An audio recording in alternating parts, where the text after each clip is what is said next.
둘째로 우리는 감사와 찬양의 기도를 가지고 주님 앞에 나와야 되는 것입니다. 이 세상에 사는 사람들도 은혜에 대해서 감사하지 못하는 사람보다 더 무지막지하고 비인간적인 것은 없습니다. 여러분, 이 세상에서 수많은 사람들이 은혜를 받고 난 다음에도 은혜를 받은 것을 무관심하게 잊어버리는 사람이 많습니다. 은혜를 잊어버리는 사람은 더 이상 은혜를 받을 수 있는 자격을 상실하는 것입니다. 부모의 은혜를 잊지 말아야 되는 것입니다. 형제간에 서로의 은혜를 잊지 말아야 되는 것입니다.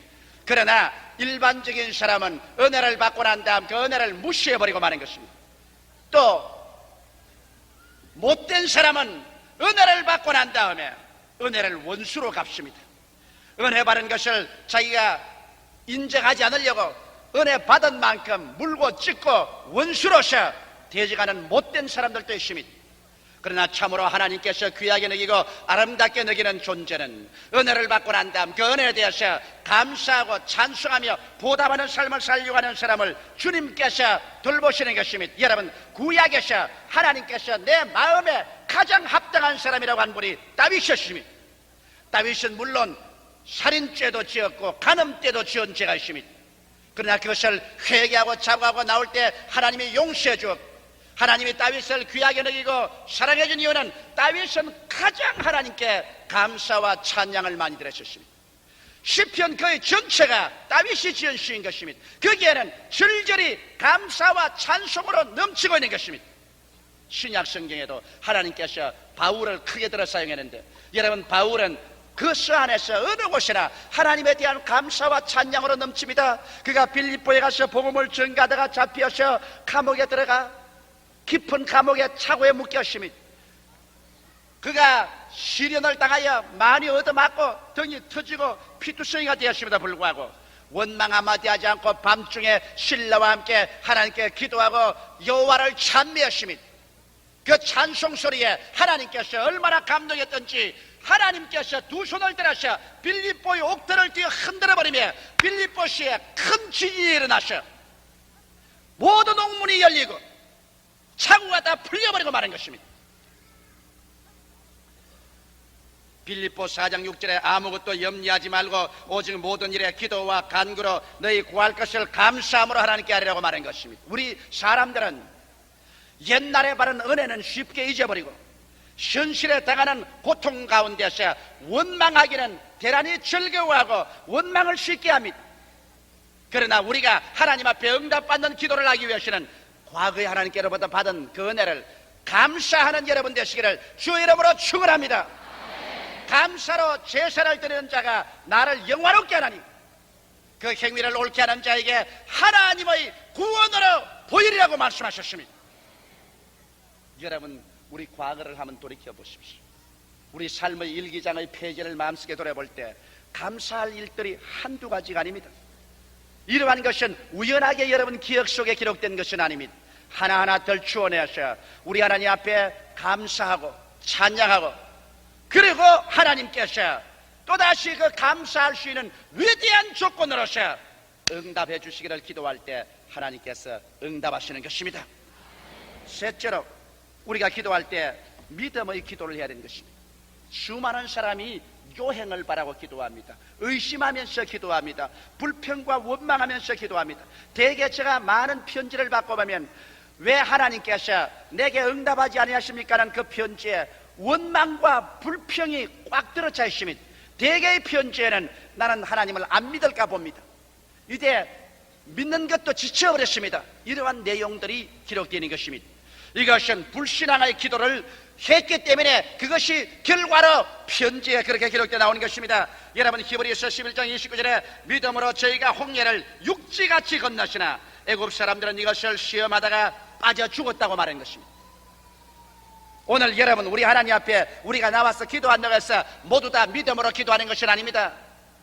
믿음의 기도라는 것은 우리 하나님의 말씀을 알고 난 다음 그 약속 위에 서서 죽든지 살든지 흥하든지 망하든지 성하든지 쇠하든지 주의 말씀대로 될 것을 알고, 눈에는 아무 증거 안 보이고 귀에는 아무 소리 안 들리고 손에는 잡히는 건 없어도 믿음으로 계속 밀고 나가는 것이 믿음의 기도인 것입니다. 여러분, 믿음의 기도는 낙심할 줄 모르는 기도인 것입니다. 아브라함은 여러분 75세 하나님 앞에 아들을 달라고 기도한 것을 25년 계속해서 100세의 아들을 얻었습니다. 야곱은 하나님께 축복을 구하고 난 다음에 20년을 계속해서 기도한 결과에 40세에 큰 축복을 얻었습니다. 요셉은 17살에 종으로 팔려나가고 억울한 누명을 쓰고 감옥생활을 했지만은 그는 기나긴 13년 동안 낙심하지 않고 기도해서 애굽의 국무총리가 된 것입니다. 모세는 40년 광야에서 조국과 민족의 해방과 구원을 위해서 기도했습니다.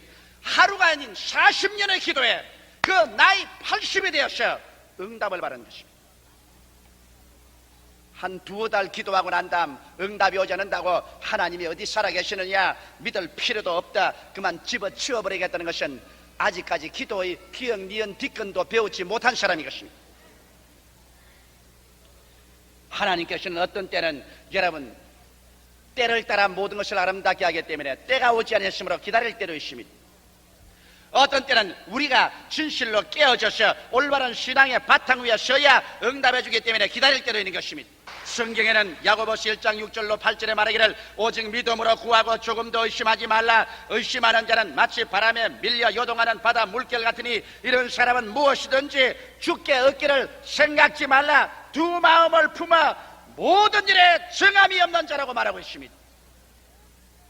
여러분, 그러므로 일단 기도하면 어떠한 환경이나 감각을 다 제껴놓고 난 다음 하나님의 말씀대로 이루어질 것을 알고 그 말씀을 부여잡고 엎드려서 계속 기도하는 것입니다. 믿음의 기도 아니고는 하나님의 마음을 감동시킬 수가 없습니다. 하나님께 나아가는 자는 반드시 그가 살아계신 것과 그에게 간구하는 자에게 상 주시는 이심을 믿어야만 할 것인 것입니다. 하나님의 손길을 움직이는 자는 자기의 운명과 환경뿐 아니라 이웃과 세계와 역사를 변화시키는 것입니다. 올바르게 드리는 기도는 오늘날 또 하나님의 손길을 움직이고 있는 것입니다. 성경에 너희가 내 이름으로 무엇이든지 내 구하면 내가 시행하리니 이는 아버지로 하여금 아들을 인하여 영광을 얻으시게 하리 함이라. 내 이름으로 무엇이든지 내게 구하면 내가 시행하리라. 이렇게 주님께서 말씀하시므로 때를 얻든지 못 얻든지 주님 앞에 나아가서 엎드려 기도하여 하나님의 위대한 손길이 움직임으로 기적을 체험하고 내일은 오늘보다, 다음 달은 금번달보다, 명년은 금년보다 나아지는 삶을 살게 되시기를 주의 이름으로 축원합니다.